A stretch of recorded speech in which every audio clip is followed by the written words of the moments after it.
You just realized your business needed to hire someone yesterday. How can you find amazing candidates fast? Easy. Just use Indeed. Stop struggling to get your job post seen on other job sites.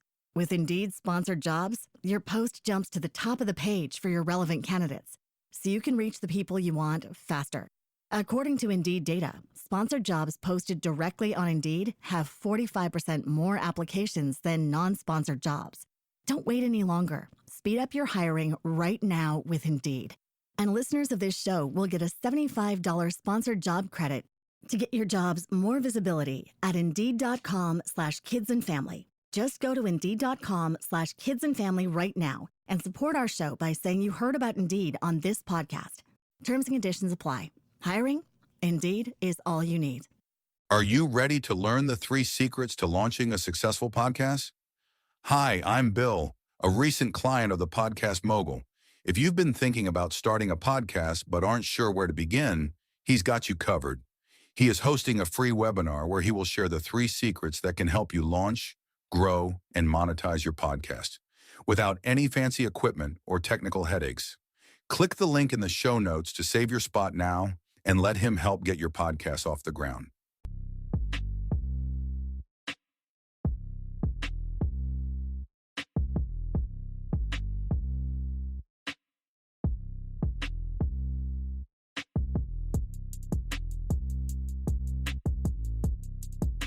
Ladies and gentlemen, welcome back to Season 3 of Invest in Yourself, the Digital Entrepreneur Podcast. I'm, of course, Phil Better, and this season is presented to you by Unicorn Incubator. Unicorn is the largest rural incubator accelerator of its kind in the world, located in southwestern France. Its mission is to give entrepreneurs and their families their lives back while helping them build game-changing technology startups. Startups in the company are provided with a complete ecosystem for success, with direct access to proven funding sources, top-notch legal and accounting representation, access to the world's most generous business incentives, and most importantly, a dedicated sales and marketing accelerator that will put a startup's product or service on the fast track to success. Welcome back to Invest in Yourself, the Digital Entrepreneur Podcast. I am, of course, your host with the most, Phil Better, and today we're investing in Nicolas Prouten, the creator of LODE. So LODE serves users with a pragmatic method to transact with borderless, low-cost, stable mediums of exchange, providing an easy on-ramp to other blockchain assets, as well as instant conversions to local fiat currencies like the US dollar and the European Union, and so many more. We get to talking about how we're talking about LODE and how he came up with the idea of a blockchain-powered payment ecosystem, providing investors with stability, digital currencies backed by gold and silver. As some of you know, I have being an admin to a group of investors in both the stock market and in crypto, so this was a really great conversation to have. He also shares an example where the blockchain and crypto industry is headed next, and why he believes the cryptocurrency future is an asset backed, i.e. collateralizing by a specific pool of underlying assets, and what's coming up next for them. Guys, check out LODE's website down below in the show notes, as well as if you want to join that investment podcast information newsletter, as well as in the show notes. But a little bit about Nick. He has nearly a decade of experience in the tech sector and half a decade in the blockchain industry.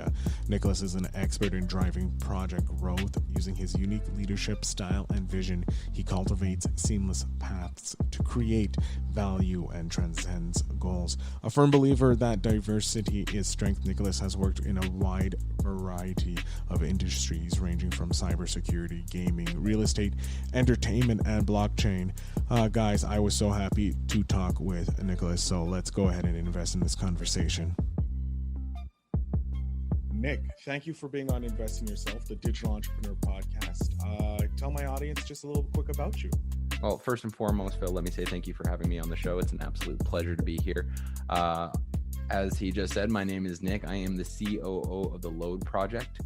I have been working in the tech industry for about a decade now, and in the blockchain space since about 2016 or so. LODE specifically is unique in the world of cryptocurrencies, as it is what we like to call a stable coin. So what we do is we take gold and silver, real physical assets, and we tokenize them and put them onto the blockchain as a stabilized currency for people to use speculatively on cryptocurrency exchanges, but also as actual monetary vehicles, mediums of exchange, so you can buy your groceries, et cetera, with them. So that, in a nutshell, is what my project is all about. I love that, because I do see it probably moving towards, if it's going to be massively accepted by the world, crypto has to be connected to something if it's going to be the next form of currency. Yeah, I mean, first and foremost, everybody in our group is going to agree with you hands down. But there are several reasons and several things that need to take place before a true adoption will ever really happen. The reality is Bitcoin is a great store of value, and presently a great vehicle for wealth generation. And I think everybody should hold a little bit. And if you follow your nose and follow the money, all the big dogs are getting in there. So there's still room in the ocean for you to swim. So get in now. Hashtag not a financial advisor, but Of course, no financial advice, just opinions. yeah, just opinions here. But that being said, it's a terrible currency, which is ironic because of the moniker cryptocurrency. But nobody wants to stand around for 10 minutes, 5 minutes, even 3 minutes waiting for a transaction to process.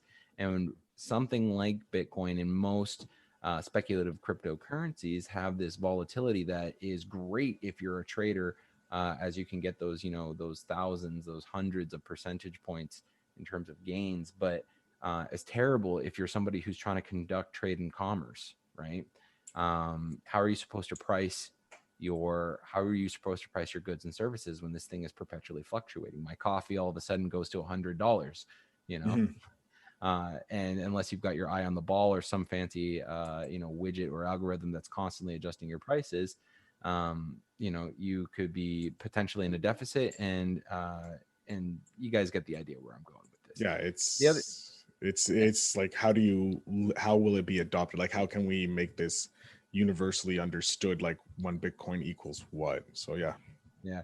And the other thing is, as well, is, it needs to be easy. It needs to be seamless and painless to use. Right now, we're still at this stage where people are like, what is a blockchain? How does a blockchain work?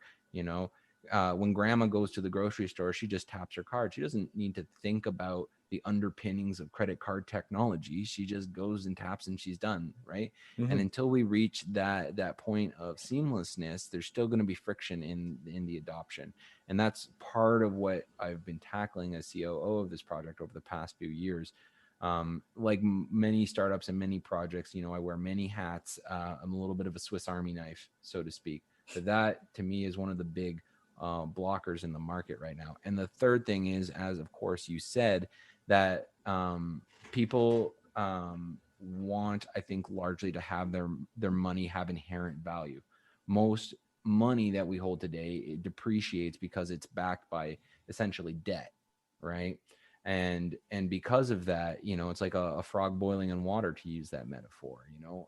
What used to cost me $1 now costs me $2. And sure, the cost of goods have risen, but inflation plays a huge role in that.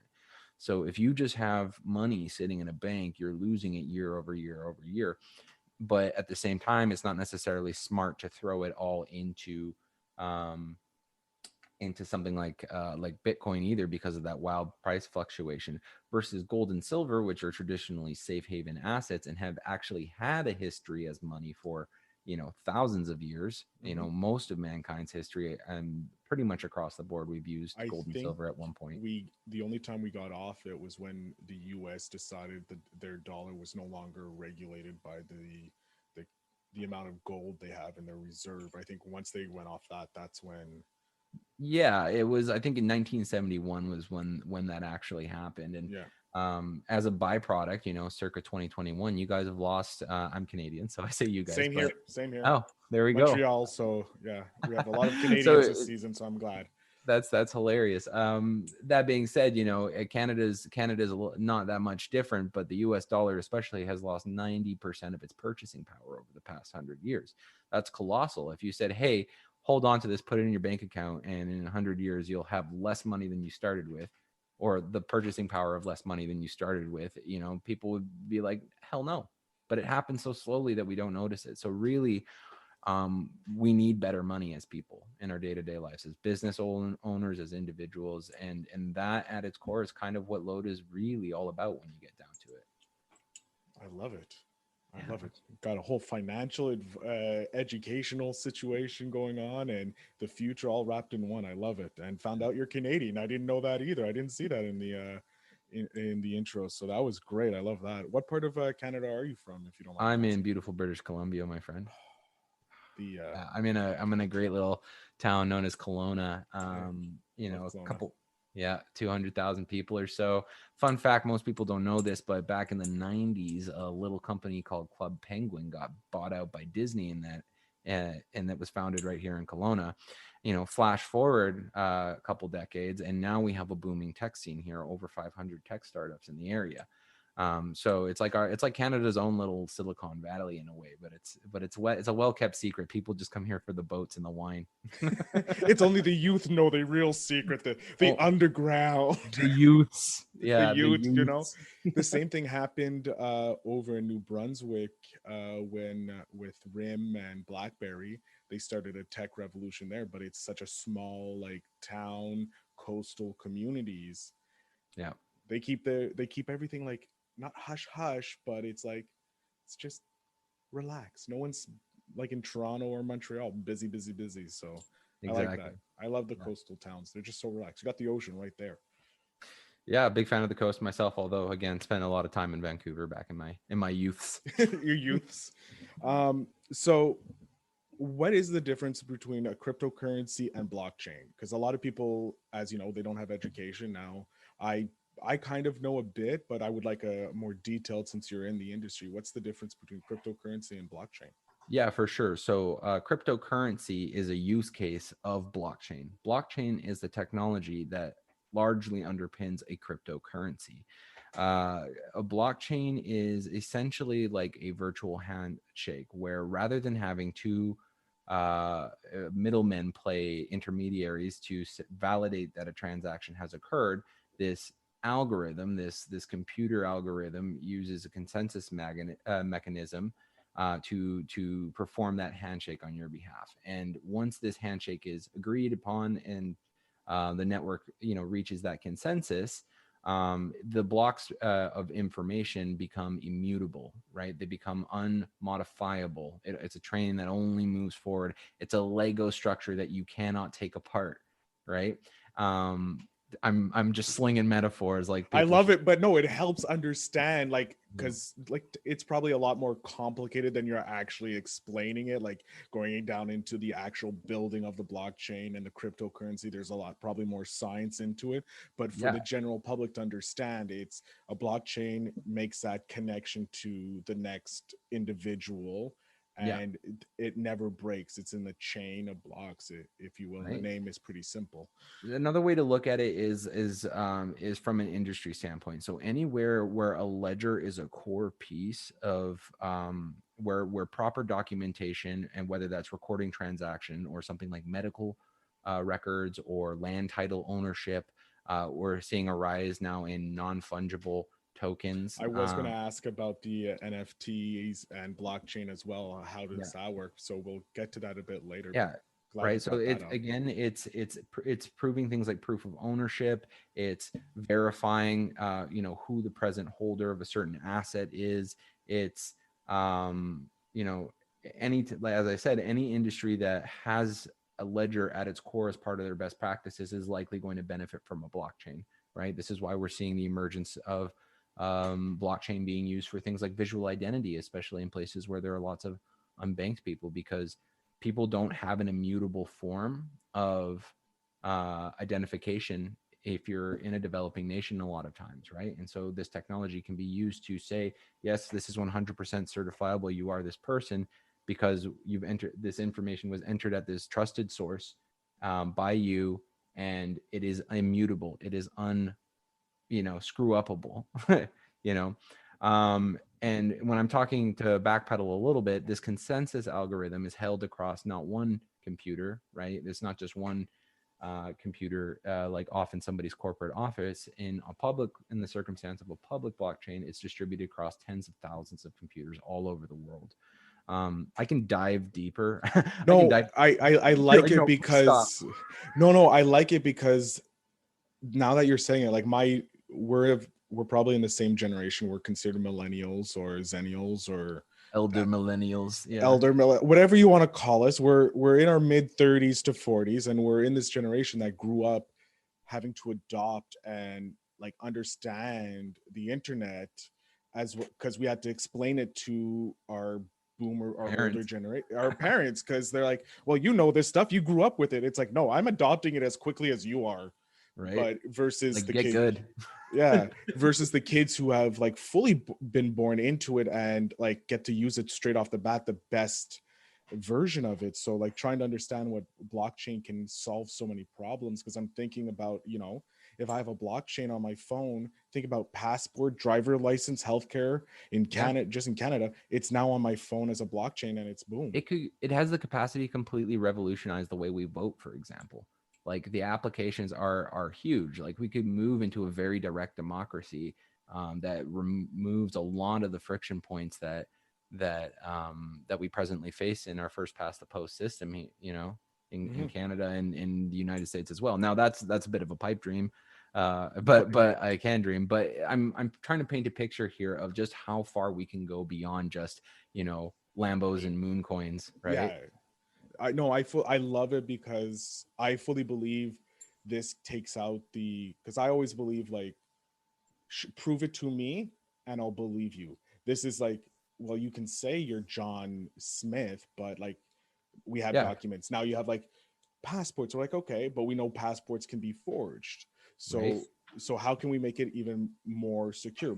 We've seen blockchain thanks to the invention of Bitcoin, if you will, because Yeah, blockchain was around, but Bitcoin brought it into the forefront. yeah. And then other people who've never heard of blockchains are now looking, oh, how can we use this for Our make business our or business or for make our lives easier? Because personally, I want my life as efficient as possible. Like I kind of love what Amazon did with their walk in, walk out grocery store. I You do. know, Yeah, it's like it's click. dangerous. It's dangerous. Yeah, it's because you're like, okay, my budget is this, but like it's hopefully like we can learn to do something like set up regulatory things, and like now that you can order as well with Uber and stuff like that. So Well, it goes back to what I was talking about earlier, that convenience factor, right? And convenience wins hands down every time. Anybody that says otherwise is full of it.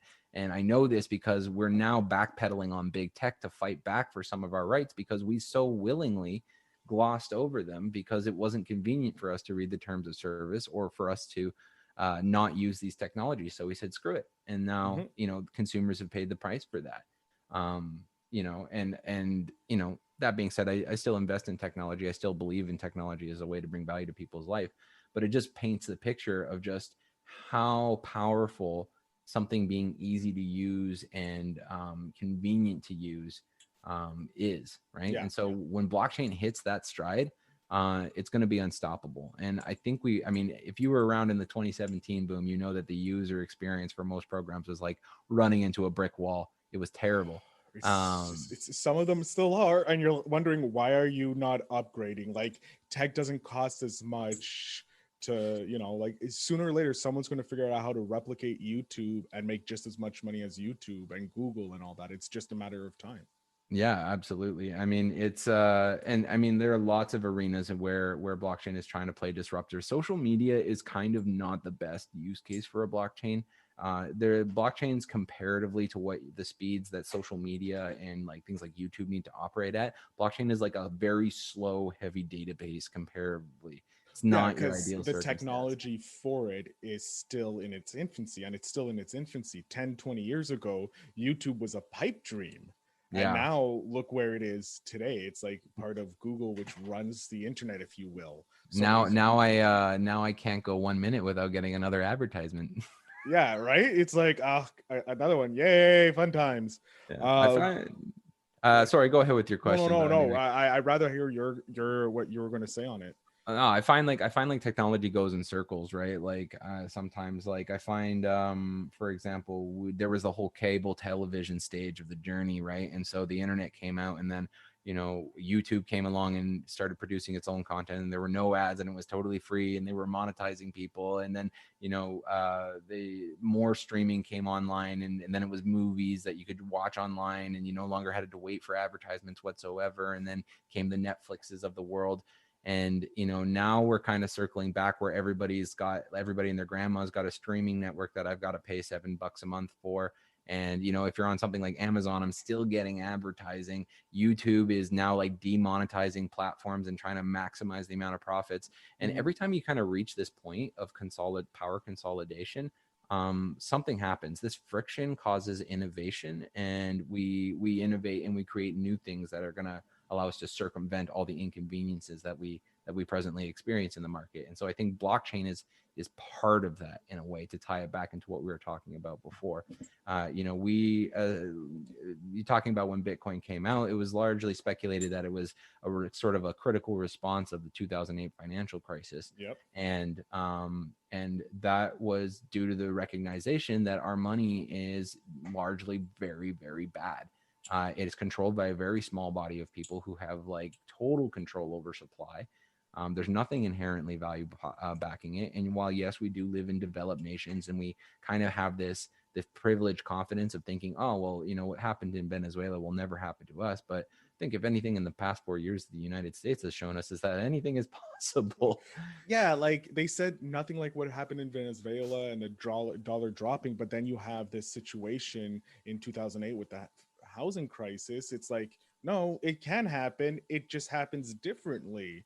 Yeah. And so, yeah, no, It ha- I mean, like, it happens differently, but it's a ticking time bomb, right? Like, the more money they print into circulation, the more devaluation of your dollar is going to take place. Bottom Mhm. line, right? And there's no limit on that, right? The stimulus packages that are coming out right now, like, don't get me wrong, I want a roof over everyone's head, and I want everybody fed and secure, but I would feel a lot better about it knowing that the money that everybody was getting was actually backed by something that had inherent value, right? Mhm. Gold and silver, like silver especially, is like the second biggest one of the biggest commodities in the world. I think it's the second biggest one, and it's in almost all modern electronics. It's in Teslas, it's in the computers, the headphones, the microphones that we're talking on now. So there's like a floor that these assets will go to, because they're somewhat essential, you know.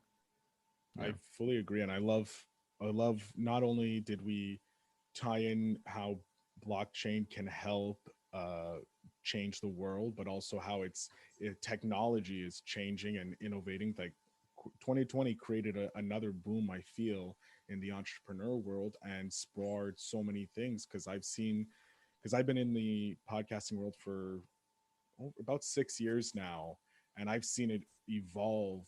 And in 2020, I saw it explode again, and the amount of technology that we can use to take it to the next level, and people bringing their expertise in, it's amazing. So, Well, it's have like pressure creates diamonds, to use an yeah, analogy, right? And we enter these stages of crisis in the world, that are kind of like arms races against whatever crisis we're facing, right? And like the actual Cold War, that was another great leap forward in terms of technology. And really, and this is, I'm putting my tinfoil hat here for a minute, but in my sort of crazy worldview, um, I look at it like there is an inherent law of evolution in nature, right? Mhm. Everything, it's adapt or die. Everything is in a constant state of change. Nothing stays the same forever. And whether that's your business, or even the state of the world and society around us, everything is a constant state of flux. So this state of innovation is always constant, and tech accelerates that. And so understanding that truth allows, I think, entrepreneurs to be more nimble in this time and to adapt faster. It's challenging, but it's a really, really important thing to understand, that um the goalpost is always moving, so to speak, right? You should never get too comfortable in whatever occupation you're in. I love it. I I simply love it.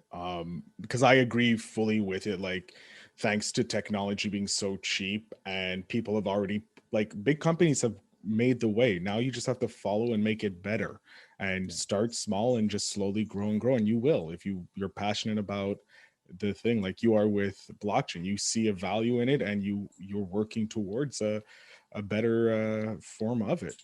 Yeah, I will say though, it's been a slog, right? Like I don't want to paint the picture of like, rose-colored Entrepreneur glasses. No, entrepreneurship is a minimum of a 5 year plus deal of life. You'll get your wins, but you'll also get slapped on the butt, fall Yeah. down. Yeah, I mean, like in blockchain, especially, is an industry that is still really just emerging. And, the past 5 years, a lot of new regulation has been slapped down, repealed, slapped down again. You'd wake up, oh, we're banned. Oh, you go to sleep. No, we're good. Regulators, if you've ever seen them try to have interviews with, on when they're trying to like grill Facebook and stuff like that, they can barely comprehend how the internet works. Yeah. And then you're trying to like throw blockchain on them, and it's a real struggle for them. And so this is the kind of environment that we've had to fight through to bring this to people in a safe and compliant manner over the past 4 years. And we've done a lot of the work, so you don't have to. Yeah. you You're know blazing the way for when it eventually does hit that critical mass of spilling out into the rest of society. It started with crypto, and then people are like more understanding of blockchain. So the people who actually, those one percenters, yeah. realize that the blockchain is the next goal, are going to fund creating a better blockchain, if you will, understanding it for the public masses. Yeah, I mean, and again, like this isn't the first blockchain project I've been a part of. Just like any other tech space, like most startups fail fast, as they say, as the analogy goes. And I think on some maybe like subconscious level, a lot of us have this really innate desire or belief that when we start an entrepreneurial journey, that we're just like gonna go viral. It's gonna go viral. It's gonna hit it big, and and we'll go to the moon and all that. But like again, every time you see somebody go viral, quote unquote, one of two things are actually happening. One, they're coming from extremely privileged circumstance, ergo Kylie Jenner, Elon Musk, doesn't matter what they do, they fart and everybody's buying into it, you know, True. because they already have a critical mass and audience following them, so it's much easier for them to launch products to get adoption. Or two, you've actually been working at this, as you said, for like 3, 4, 5 years, and then you finally reach the tipping point and you blow up, and news spins you as sort of an overnight success. But really, there's all of this journey that is taking place prior to that I think people sometimes forget about when they're starting their entrepreneurial journey. That said, I'm not a fan of what I like to call struggle porn.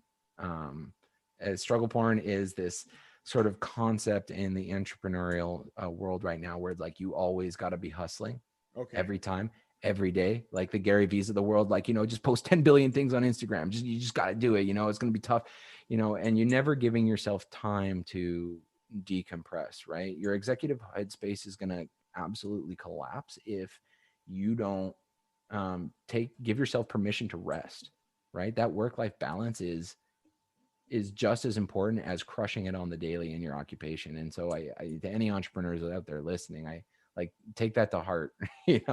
No, I fully agree with you. You also have to like forgive yourself if you do take those like 2 days off and be like, okay, I needed that 2 days. Because I think with us recording ourselves 24/7, or having access to people through social media, and that people don't see when you're taking it down, like a pause, like Gary Vee has a team behind him. He's not doing it all himself.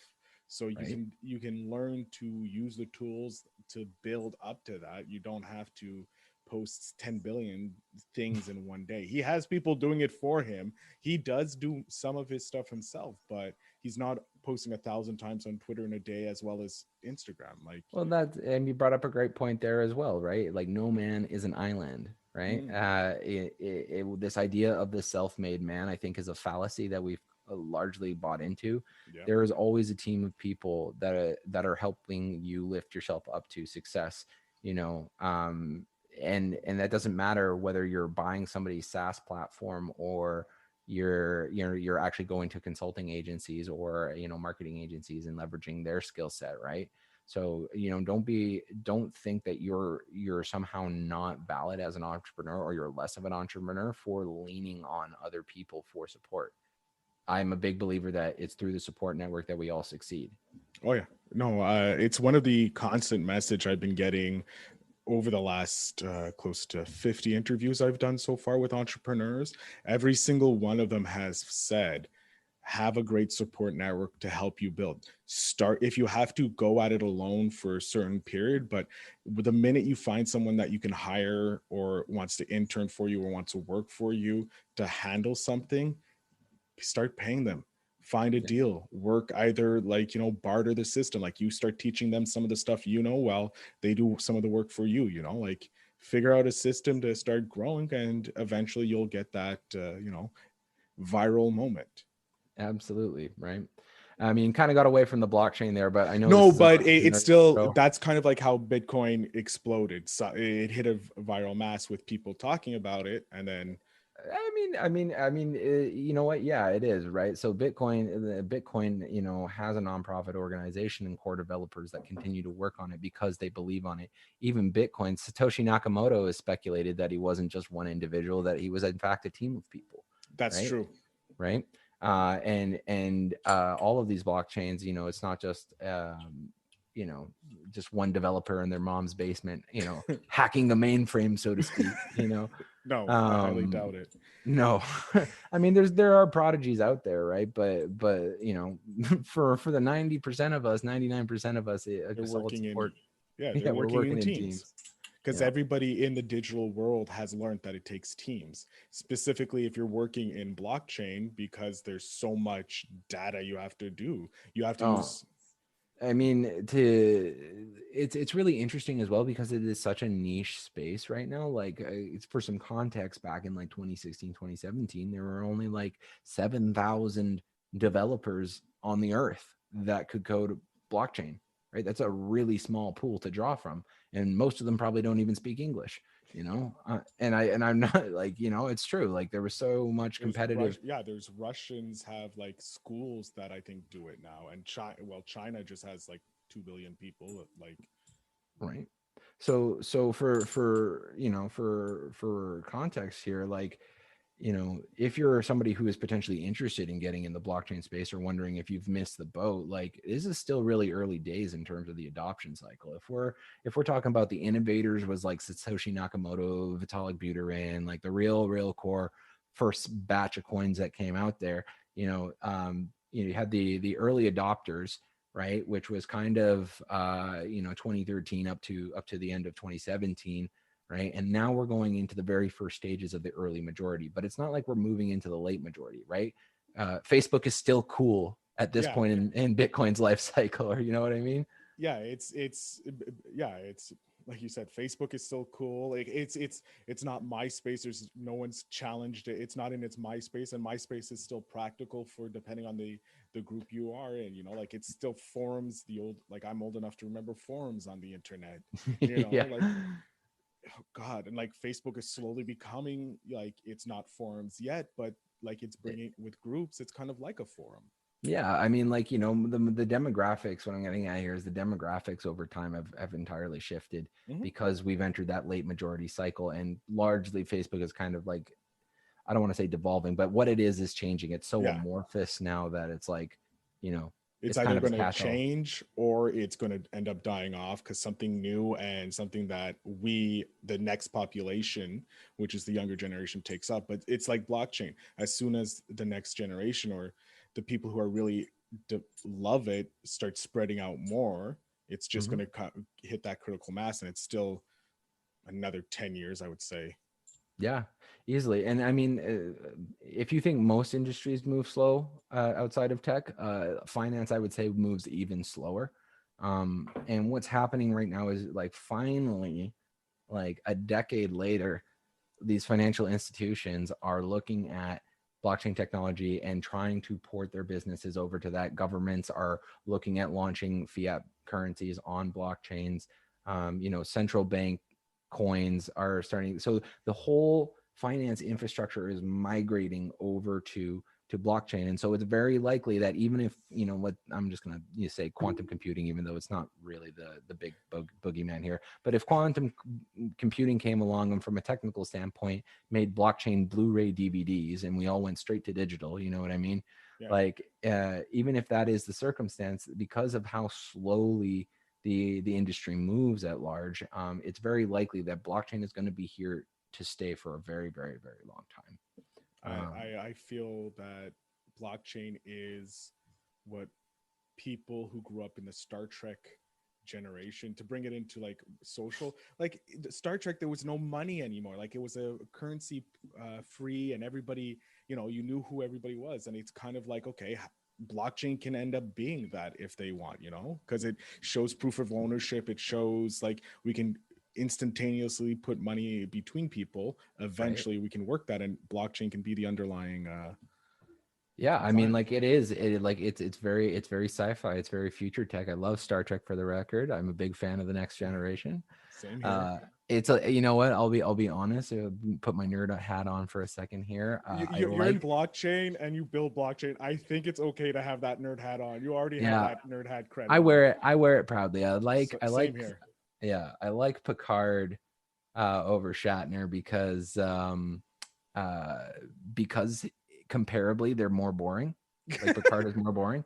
Like, don't get me wrong, his whole pursuit is like diplomacy. Yeah. Right. Diplomacy first and foremost. Let's talk about this. Let's solve our problems through negotiation versus like, I'm just gonna punch you and like and solve my problem. The woman next to it.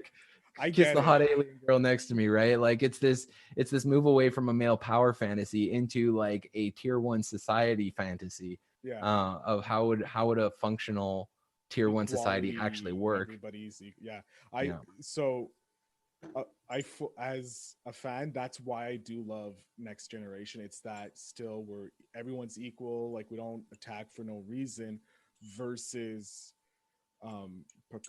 Shatner. But as a Canadian, I have to go with Shatner, and because he's from Montreal. But no, I'm still like, I love them both. Like as a fanboy, like Picard, Shatner, but Shatner's kind of like every once in a while jumps on that line. I'm like, I don't like you as a Canadian anymore.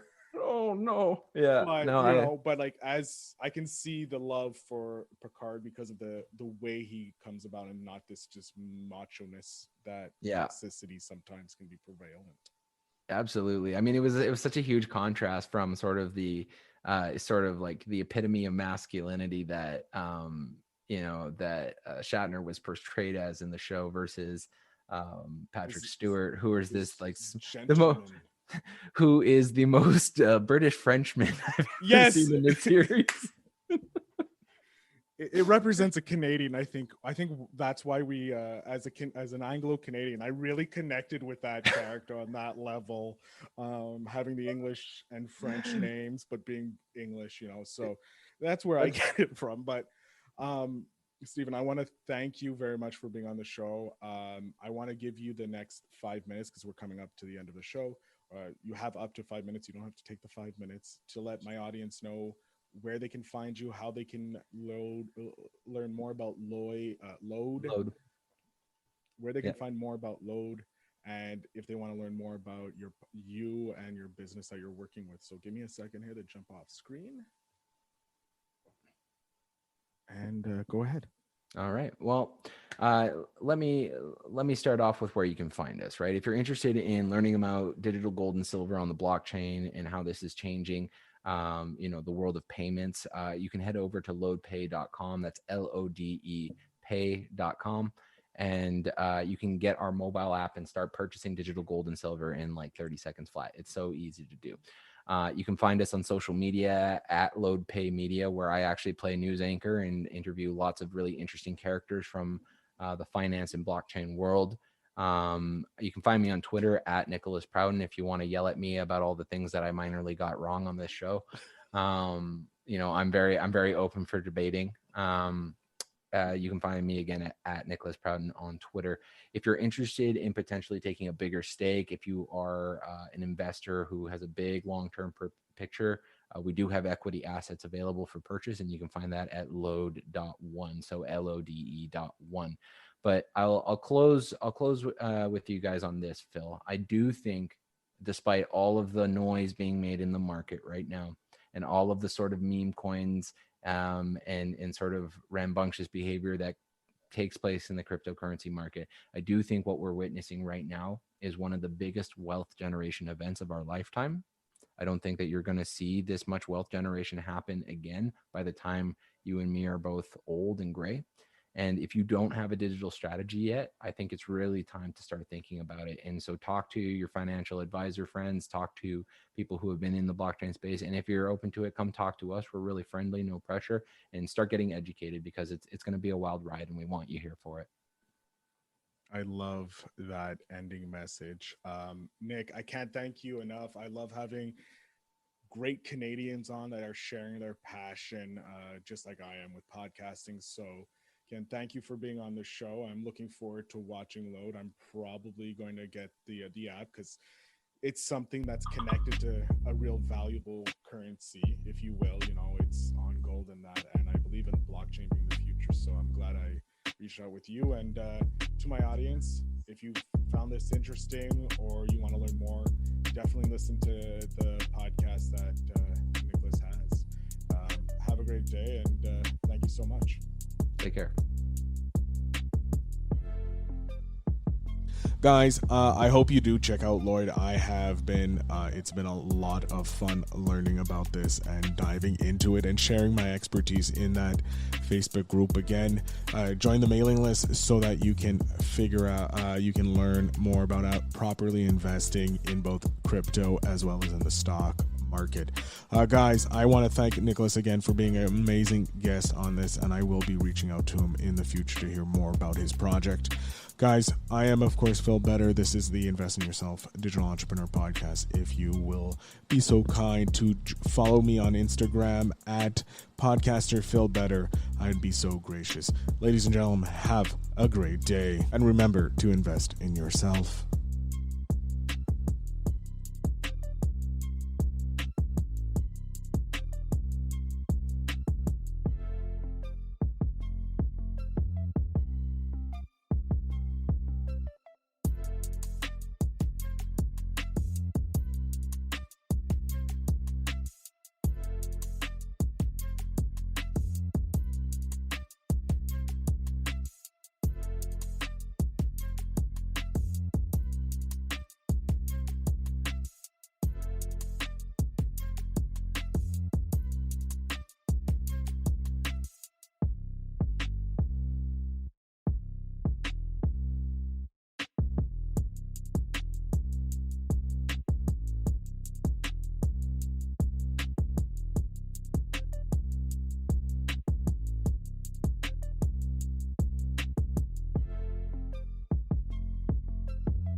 Thanks for tuning in.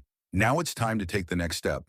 When you're ready to dive deeper into how to launch, grow, and monetize your podcast, Phil's got something special for you. Join him for a free webinar where he'll reveal the 3 secrets that have helped countless entrepreneurs succeed in podcasting. Click the link in the show notes to save your spot, and let's turn your podcasting dreams into reality. You just realized your business needed to hire someone yesterday. How can you find amazing candidates fast? Easy. Just use Indeed. Stop struggling to get your job post seen on other job sites. With Indeed sponsored jobs, your post jumps to the top of the page for your relevant candidates, so you can reach the people you want faster. According to Indeed data, sponsored jobs posted directly on Indeed have 45% more applications than non-sponsored jobs. Don't wait any longer. Speed up your hiring right now with Indeed. And listeners of this show will get a $75 sponsored job credit to get your jobs more visibility at Indeed.com/kidsandfamily. Just go to Indeed.com/kidsandfamily right now and support our show by saying you heard about Indeed on this podcast. Terms and conditions apply. Hiring? Indeed is all you need.